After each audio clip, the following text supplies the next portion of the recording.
आज रात सोने के पहले अपने तकिए के नीचे ये चीज दबा देना, प्यार हमेशा दब कर रहेगा। अब आपको दबने की जरूरत नहीं, अब आपको सहमने की जरूरत नहीं, अब आपको परेशान होने की आवश्यकता नहीं। वो कहीं भी हो, तुमसे बात नहीं कर रहे हैं बस इतनी सी बात है, या तुमसे बहुत दूर है बस इतनी सी बात है, तुम्हारी हमेशा बेइज्जती होती रही, तुम्हारा मान सम्मान इस रिश्ते में रहा नहीं, आज से वो सब होगा। रिश्ता पूरा तुम्हारी मुट्ठी में होगा। पूरा विश्लेषण बता रहा हूं। आप देख रहे हैं लव विद एस्ट्रोलॉजी। नमस्कार, मैं हूं आचार्य सतीश अवस्थी। आपका बहुत स्वागत करता हूं लव विद एस्ट्रोलॉजी में। लव विद एस्ट्रोलॉजी में आपके अपने जीवन में प्यार भरा जाता है। लव विद एस्ट्रोलॉजी में आपको आपसे मिलवाया जाता है। लव विद एस्ट्रोलॉजी में हर हाल में आपको जिताया जाता है। लव विद एस्ट्रोलॉजी में शादी के पहले, शादी के बाद की हर समस्या का समाधान किया जाता है। यहाँ रिश्तों को बाखूबी समझा जाता है। शादी हो नहीं रही, शादी चल नहीं रही, शादी के बाद कोई दिक्कत है, शादी के इतर कोई दिक्कत है, लव रिलेशनशिप में, लव लाइफ में कहीं कोई तकलीफ है, उसका सीधा समाधान लव विद एस्ट्रोलॉजी में है। और समाधान अभी से नहीं, यहाँ 20-22 सालों में 25 लाख लोग लाभान्वित हो चुके हैं। यहाँ का सक्सेस रेट 96% है और सब निरंतर जारी है, सब कंटिन्यू है। कोई भी चीज किसी भी स्तर पर सामान्य नहीं की गई। हर चीज को बाखूबी समझा गया, बाखूबी निभाया गया। और ये अलग संप्रदाय है पूरा, ये अलग पाठशाला है, ये अलग कक्षा है, ये अलग एजुकेशन सेंटर है। यहाँ प्यार में सच्चाई होती है, सच्चे प्यार में लोगों को जिताया जाता है। यहाँ सच्चे प्रेमियों को मिलवाया जाता है। यहाँ सच्चे रिश्तों को हर हाल में पहुंचाया जाता है। सफलता का एक ही आयाम है लव विद एस्ट्रोलॉजी, पूरे प्रमाणित तरीके से, वेदों, शास्त्रों और प्रमाणोक्त के साथ हम लीगली इस चीज को आपके साथ हर दिन साझा करते हैं। आज का उपाय है, हम बहुत सीधा तरीके से आपके साथ साझा कर रहे हैं। तकिए के नीचे ये चीज दबानी है, इससे आपका रिश्ता आपके साथ दब के रहेगा। रिश्ते तब बाखूबी चलते हैं या तो समकक्ष हो या तनीचे हो। बहुत ज्यादा अस्त व्यस्त रिश्तों को चलाना बड़ा मुश्किल हो जाता है।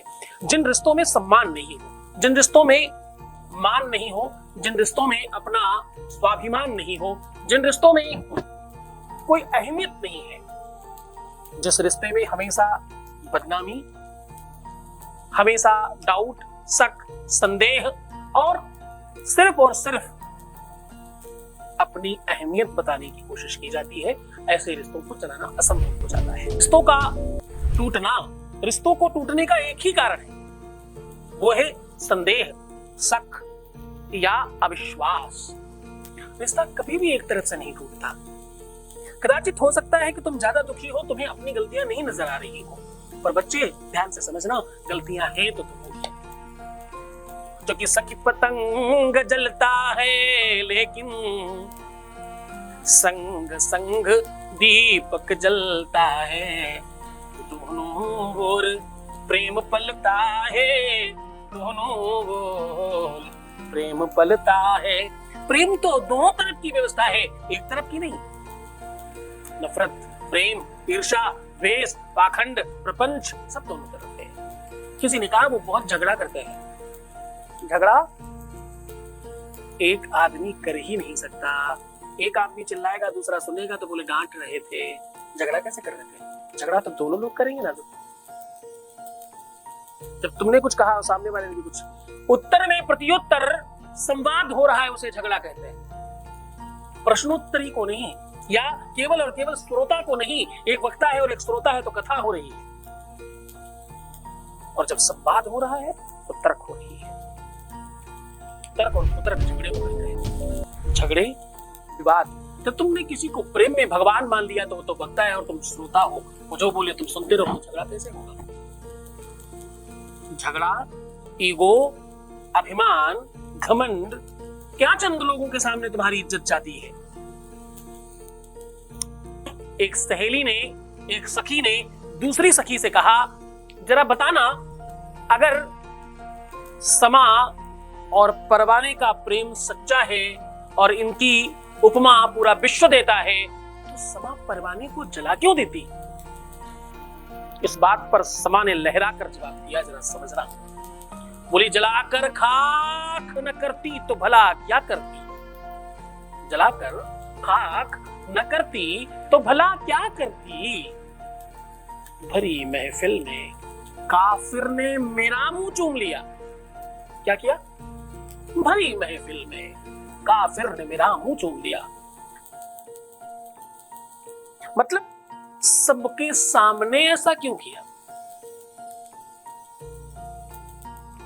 तो बात तो वही आती है ना, किसी के सामने तुम्हारी इज्जत चली गई, सबके सामने मुझे ऐसा कह दिया, सबके सामने मुझे ऐसा बोल दिया, बस यहीं से तो सब खत्म होने लगता है। अरे क्या ही फर्क पड़ता है। जरा हंसकर टालना सीखो। सीख दे रहा हूं मेरे बच्चों, समझना मैं तुम्हारी कमियां बता रहा हूं। मैं मान रहा हूं कि मैं तुम्हारे लिए बहुत अच्छी बात नहीं कर रहा, हो सकता है तुम्हें मेरी बात अच्छी नहीं लगे, लेकिन ध्यान से समझना, प्यार क्यों छोड़ना चाहते हो? प्यार तो तुम्हारा है ना, इसे अपनाना, इसे अपना बनाना, यही जीवन है, यही उद्देश्य है। अगर ये सब सच है तो तुम्हें भी सुधरना होगा। अगर तुम तैयार हो तो सब तैयार है, क्योंकि दूसरे की जय से पहले खुद को जय कहो। खुद को तैयार करो, खुद ही को कर बुलंद इतना इतना, खुद ही को कर बुलंद इतना कि हर तकदीर से पहले खुदा बंदे से खुद पूछे, बता तेरी रजा क्या है। ये सिचुएशन बनानी होगी तुम्हें। मैं तैयार हूं तुम्हें उस लेवल पर तैयार करने के लिए। क्या तुम भी तत्पर हो? क्या तुम सच में चाहते हो? अगर हाँ तो ये वीडियो तुम्हारे लिए है। हाँ तो ये विश्वास रखना, ये प्लेटफॉर्म सिर्फ तुम्हारे लिए है। यहाँ कोई फर्क नहीं पड़ता कि तुम कब लाइक करते हो, कब डिसलाइक करते हो, कब सब्सक्राइब करते हो, कब कमेंट करते हो, कब शेयर करते हो। फर्क किससे पड़ता है?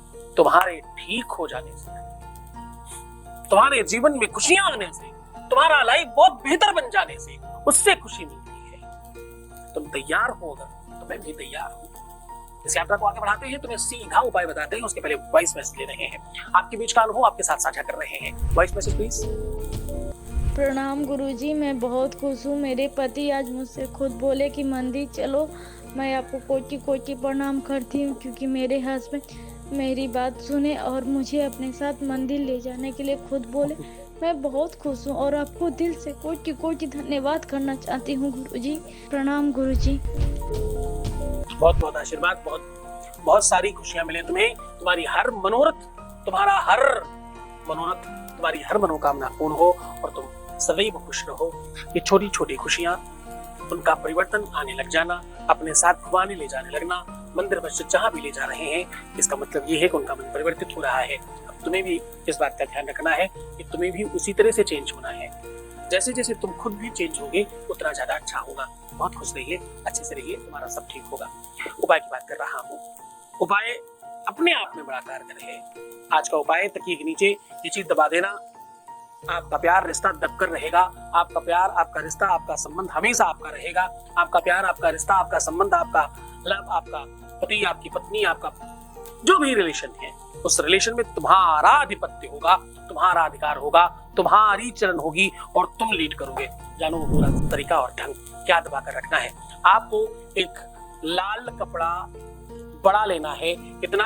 कम से कम मुट्ठी बंद करके अगर ऐसे किया जाए तो वो कपड़ा इसके बराबर का होना चाहिए। अंगूठा सीधा कर लीजिए, मुट्ठी बंद कर लीजिए और ऐसे मिलाकर नाप लीजिए। इस लाल कपड़े में हल्दी से अपने प्यार का 27 बार छोटा छोटा छोटा छोटा छोटा छोटा नाम लिख लीजिए। उसके बाद इसके अंदर 2 खड़ी हल्दी, थोड़ी सी खड़ी धनिया, 1 तेज पत्ता जिसमें स्वास्तिक और श्री लिख दीजिए रोली से, और सबसे महत्वपूर्ण चीज जो आपको थोड़ा सा हो सकता है तरीके से रखना पड़े, छोटा मोर पंख जितना भी मिल सके, जितना भी नहीं मिले तो बड़े मोर पंख का छोटा टुकड़ा भी रख सकते हो, उसे इसमें रख करके पूरा अच्छी तरीके से गांठ मारिए और अपने तकिए के नीचे दबा करके रात में सो जाइए। सवेरे जब आप उठेंगे तो सबसे पहले इसे जमीन पर रख करके पहला पांव आपको इसी के ऊपर रखना है और हट जाना है और इसे कहीं भी सुनसान जगह में सबसे पहले फेंकना। उसके बाद ही कोई दिनचर्या शुरू करनी है। बस ये टोटका आपके प्यार को आपका गुलाम बना देगा। हमेशा वो तुम्हारे सामने तब कर रहेगा। ये काम रविवार, मंगलवार, शनिवार या गुरुवार के दिन बहुत प्रभाव देने की व्यवस्था है इसमें। तो आप इसको बहुत मन से करिए, बड़ी श्रद्धा से करिए और खूब सफल होइए। ध्यान रहे, अपना बहुत ख्याल रखना। तो मुस्कुराओ, सुंदर बनो, हर आधे घंटे में प्रणाम करके पानी पीना और अपना बहुत ख्याल रखना। रोना मत, परेशान मत होना, दुखी नहीं होना, जितना हो सके सकारात्मक रहो। प्रीवियस लाइफ बताना, अपना सीधा सोचना और दुखी रहना, ये सब बंद कर दीजिए। मैं तुम्हारे साथ हूँ, तुम्हें सिर्फ अपना ख्याल रखना है। मैं तुम्हारा, तुम्हारे प्यार का, व्यापार का, परिवार का, सबका ख्याल रख रहा हूँ। ओम नमः शिवाय।